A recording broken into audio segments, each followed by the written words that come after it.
Amanda Lutfi. Hello, everyone, and welcome back to the Just As Planned TV show and podcast. I am your host, or one of your hosts for this season. My name is Amanda, as you probably all know by now. I'm from Marry Me Amanda, and today I am so excited because I get to introduce you to one of our industry greats. So let me talk you through. So I'm going to introduce you to Melissa Neville from Missy's Magic Styles. Missy's Magic Styles is a mobile hairdressing service, and it's renowned for its profound community impact. Melissa works, I keep going to call you Missy, Melissa, but Melissa works all over the ACT and New South Wales. She's got over 10 years experience, and she passionately serves a really diverse group of people. So, and it's her clients include palliative care clients, special needs individuals, and the elderly. And her services range from haircuts, often at discounted prices, to providing that companionship, advocacy, and support that often our diverse groups of people in the community and vulnerable people in the community really need. And despite struggling with dyslexia herself, Melissa's tireless efforts are changing lives. She's fostering dignity and community spirit, and she is a sought after figure not only in the wedding industry but all through the community for her services. So in 2023, Melissa was actually granted an honourable mention as a woman to watch in London. She's won numerous business awards, and I can't wait to dive into that. But welcome to the show, Melissa. Thank you for joining me. There goes your phone. There goes your phone. It's all good. I did turn it off, but it's just let's so hide it in a cupboard or a drawer. It's crazy. And I love that you're coming to us live from your office, because it shows the craziness that is the entrepreneur's life, right? Yeah, we've got kids' food to the left. We've got everything. But then we've got the grab and go bags behind me, and there's a number of them. Yeah. No, I love that. It's crazy. I'm a real person, which people don't realize that I am on the go all the time. No, I love it. I love having you here, and I can't wait to chat. So, but look, let's start with a little bit about your journey. Where did Missy's Magic Styles come from? How did it all start for you? I was working for a salon, and my husband is a frontline paramedic. So between the two of us, we cross-pollinate really, really a heap. Plus having 3 boys, our life is not the norm. So I started Missy's, 12 years ago. And within 3 months, I was booked. And now I've got bookings until 2027. So I am sought after and abnormal.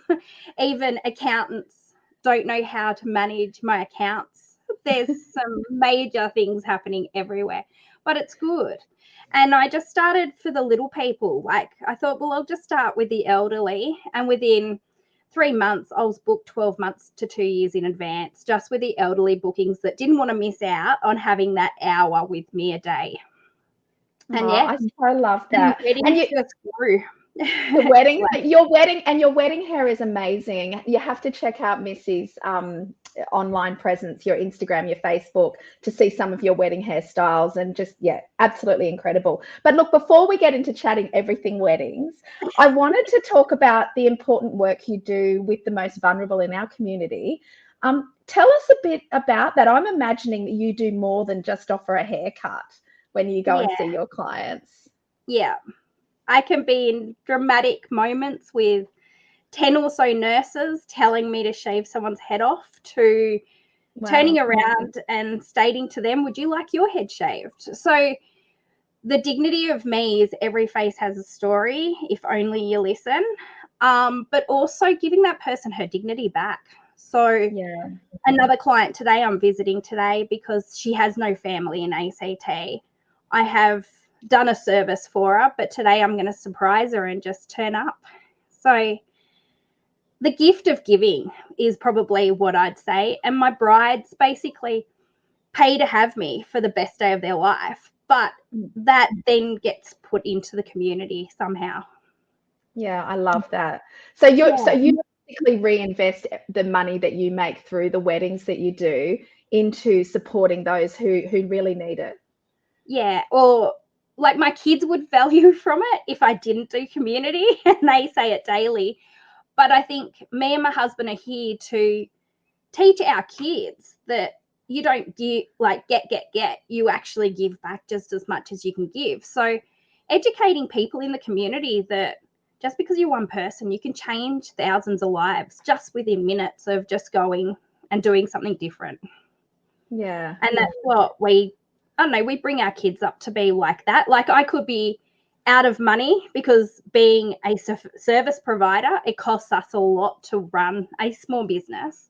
But then I could be, oh my God, I've got no money for fuel 1 week. And I just say to my kids, no lunch orders, or sorry, we're not doing anything this week. We're just going to stay home and relax, because, yeah, it can change your lifestyle. Even though my husband's a frontline paramedic, I'm very independent, that I want to use my money, not his. And the kids get to learn to adapt to it too. So it's not just learning to help and support somebody less fortunate. It's also educating others that if I can do it on the less money, then anyone else can too. Yeah, it's such an important message. And how do people link into you with your community work? Like, how do you know who to visit? Well, it gets limited. So first in best dressed is my way, and the regulars that I have, which are people that have got MS, or the palliative jobs, are my priority. So palliative care, I'll go and do their last requests, which is probably the hardest job of my life, but the most rewarding, because the people just, I don't know, they're different. I had a woman say to me once, I touched her on the shoulder and I was just about to cut her hair, and she was angry and she was cranky at the world. But I touched her on the shoulder and she bawled her eyes out and said, you're the first person in 19 months or 18 months to touch me. And it's like, that broke my heart to know that she's been prodded and poked and no one offered to even touch her or give her a cuddle. So coming back to the humane side of life. And that's the thing is, I was just going to say, as human beings, we're wired for connection, aren't we? And, you know, it doesn't matter how hardened a person may be through what they've been through. We all need a hug at some point. Yeah. And to know that she was happy to see me again and rebook, but unfortunately passed. I don't know what's more valuable, having that time with her and getting to know her, or losing her and appreciating what we did have for a day. So, or a family member ringing me 5 years later and goes, can I add you to Facebook because you changed my mum's life? You got a photographer in, you got makeup in. She had her colour done in a nursing home of palliative care. And today, those photos are what we look at mum with every day, the fun day that she had the day before she died. So I love that. it's touching years back. So, best and worst days of people's lives. You are an amazing lady. And look, you're an advocate for so many kids and adults with special needs and your elderly clients. But tell us a little about the advocacy side of things. Like, what you talked about educating the community. What do you want everyone to know about, whether it's elderly, people with special needs, people in palliative care? Just smile, say hello. Like, it's not rocket science. Or don't push them off like they're nothing. Yeah. Because I was that kid that you're not going to do anything. You're not going to change things, or you're not going to be anything. Look at me now. I've done my degree in hairdressing. I'm an advocate for people less fortunate. I'm top of my game on everything I touch, but I'm still down to heart that I'll go to the community haircut, which is someone's grandma in the wedding industry or something, or auntie. And they're my, I don't know, heart and soul now. Like, they're my family. That, it might be someone else's auntie or mother, but to me, it's Missy's family. So you never know who you run into. Even at a nursing home the other day, I said hello to a father and a daughter, and I'm like, hi, how you going? But it was actually the grandfather and the daughter, like the granddaughter. And I've turned around, I said hi to him, and they were sanitizing, and then we walked in the room, And they were actually my clients' family. Wow. Yeah. So everything spins a lot with me, and it's the less fortunate people that I see that I connect with before I even get in their room sometimes. Yeah. It's such important work that you do. It's just It different. really is. Like anyone can do stuff like this. Yeah. And that's a great message as well. Like, look for ways that you can actually contribute to community, isn't it? So, but look, you also do wedding hair. And as I said, I was looking at your Instagram and some of your styles. You've done one of the up ones with pearls, and I was like, oh my God, that's amazing. But tell me about wedding hair. Like, I've got so many questions. I know the brides out there have got so many questions. Where do we even start? But what advice would you give to a bride when she's considering where to start with hair? Is it actually talking to the hairdresser first? Well, it's getting to the point in ACT that we book out fast if we're known. So a lot of the girls, I say, if you book your venue and your date, get your hairdresser and makeup artist, because we are going that quickly. I've got bookings till 2027, which people go, how can you book that far? Well, I'm booking it and I'm hoping I'm still okay. But I think hair and makeup is becoming very, very popular. But every service in the wedding industry is that the sooner you book your favorites, the more chances you are of getting them. Where I think these books that say 6 months, 12 months, I disagree on all of them. I am out of the shelf that people come to me through word of mouth or from the website, and I just say book everything as soon as you can. Just get that small deposit in. Even if they have to put 5% each week before they're locked in and they've paid the 10% or the 20%. Make sure you get your people as soon as possible, because all these books lie because obviously celebrants go so quick now too. And it's the favorites. And if you see your regular ones on Instagram, Facebook, Abia Weddings or Easy Weddings, you know that they're gospel and they're 100% in the services because they're seen more than once. And you're going to get people that drop out if you get them from just community pages, because daily, weekly, I get someone's pulled out. I've got 200 supporters around me with small businesses that will pick up a bride, and I'll just say, look, I need a makeup artist, a hairdresser. Hairdressers aren't competition to me. They are like my best friends. Like, are you free or are you handy? I've got one that needs help. And a bride the other day had nothing, and she's left it so late and she's in tears, and everyone goes, no, sorry, booked, and hangs up. Doesn't even talk to the person. And I've spent, I don't know, 20 minutes with someone the other day, and we did a whole wedding in 10 minutes. And it was like, wow, I should have rang you first. But I said, no, please don't tell people to ring me. But that's the thing, isn't it? And I think important message from that, us vendors know other vendors in our area, and we can recommend people we've worked with in the past, and we only recommend those who we highly recommend. You know, we know that they're going to come through for you. So exactly. 100%. But and we are all booking up so quickly. Goodness me. I just had my first 2027 booking or inquiry come through. So there you go. I'm not as booked as you are, I don't think.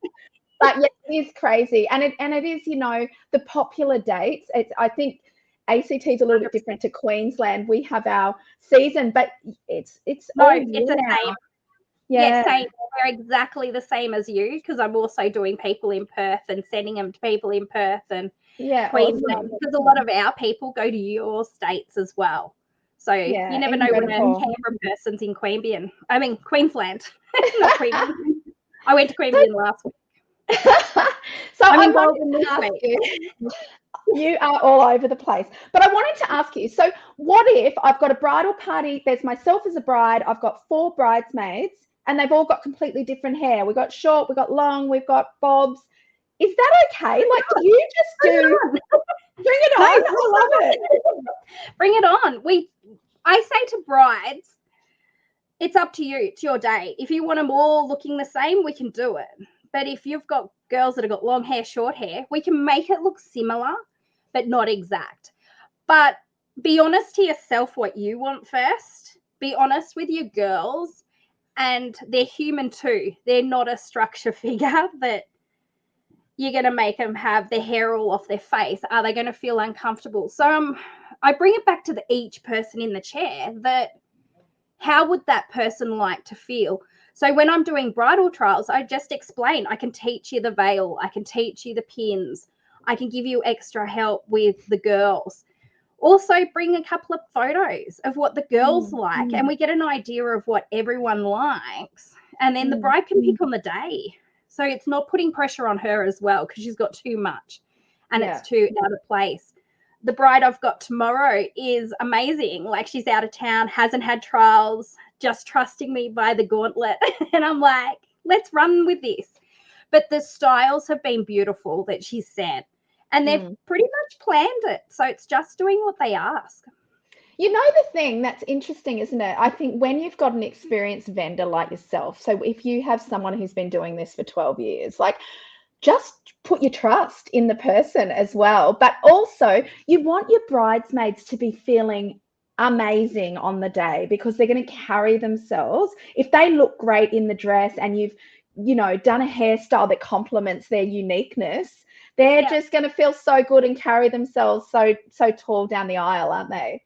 Yeah, and the same as celebrants. If you've found a celebrant that suits you with your personality and willing to give the time to get to know them, people speak highly of them. So by the time they get to me, I know who the celebrant is, I know who the photographer is, because they've got the joy and everything before they actually get their trials. So I love that part, that they're trusting their vendors. Yeah, no, that's brilliant. And so how long do you estimate per person? Like, if someone's doing a timeline, weddings at 3:00, what time do you start doing hair and makeup if there's 5? I always say an hour per person, but I allow an hour and a half for the bride. But that, in saying that, I am quick because we do it so frequently. I will then do touch-ups at the end. So, and I'll allow an hour to 2 hours for photos or for getting dressed. And I'm very OCD that this is what I'm going to do. Now you can figure out your run sheets.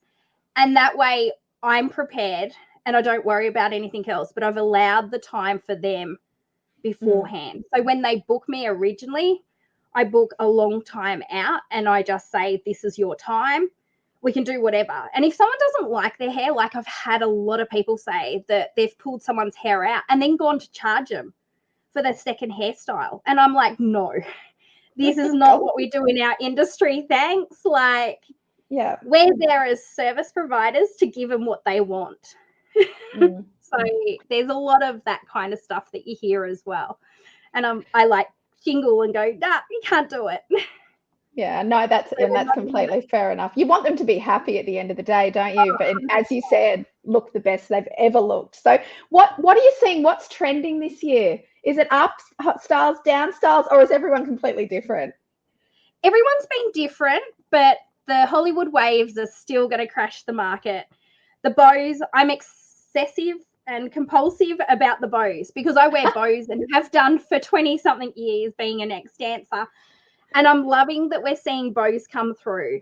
But yeah, and also the bling's back again, having bling in the hair. So once the veil's been removed, we're seeing a bit of bling, which is beautiful at reception.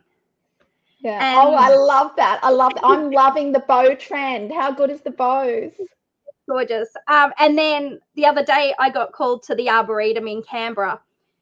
I had 3 weddings that day, and this bride rings me and her best friend's a hairdresser and said, can you cut my hair off between my reception and the service? And I'm like, well, why don't you get your best friend? She's a hairdresser. Oh, she wants to start a business. And I said, okay, let's get an ABN and let's get us sorted in business, and we'll get a business sorted. Now, liability insurance is expensive for our small businesses, and because of the places we go. Now, I'll go to Parliament House, I'll do Jackie Lambie, or I'll do well-known people, but I've never been asked for my liability insurance to go and cut someone's hair at a reception venue. So it was really different experience. But the best friend said, not cutting it, not under that pressure, and not with 20 minutes. But we did it. And the photographer was one of my other photographers that I know. And he's like, oh, I thought you were just a guest and rah, rah, rah.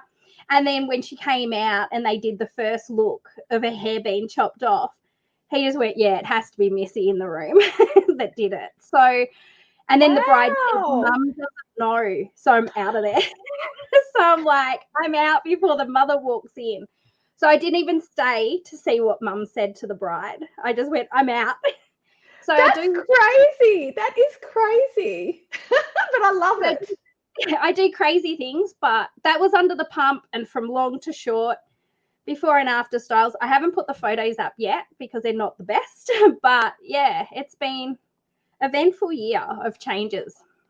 I just love it.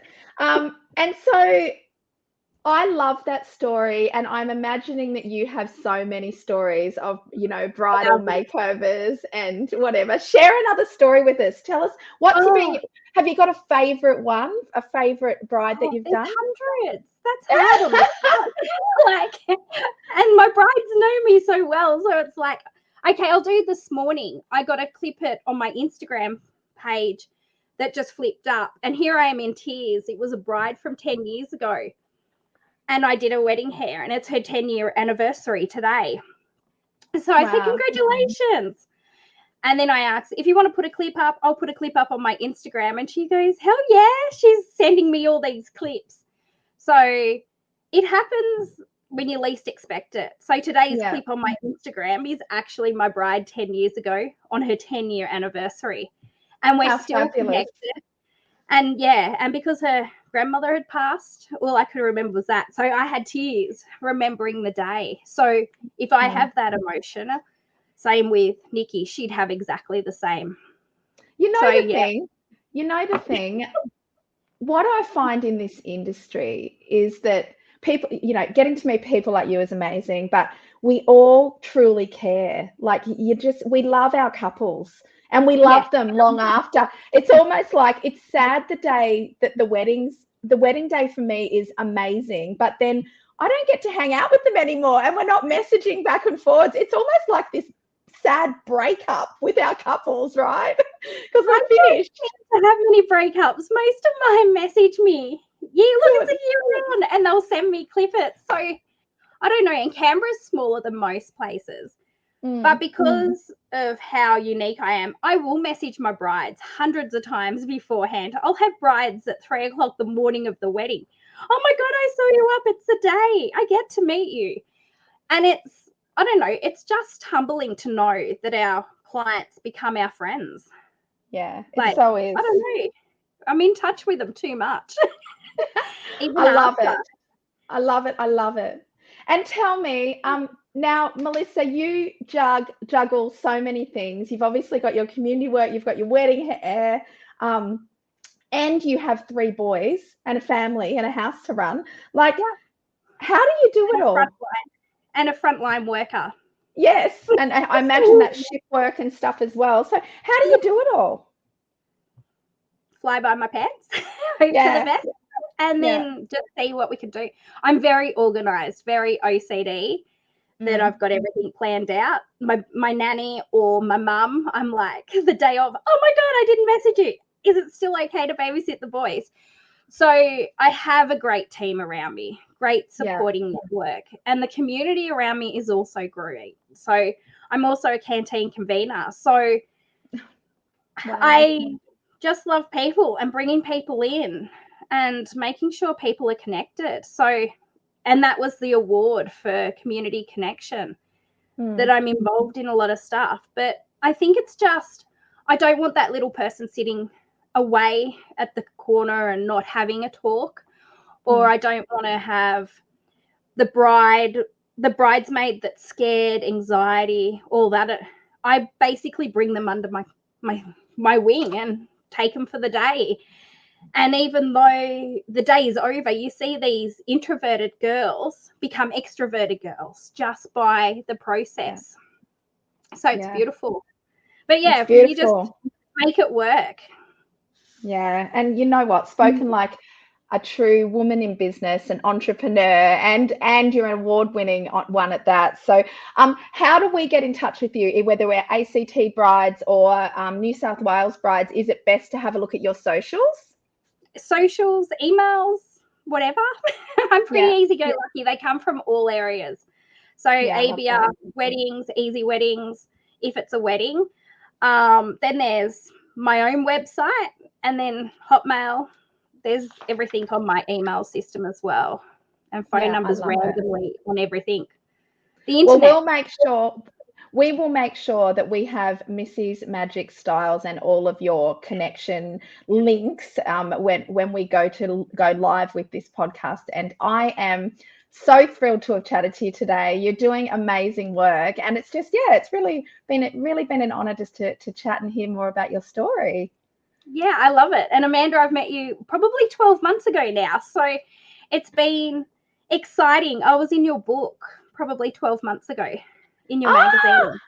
So I'm Melissa Missy.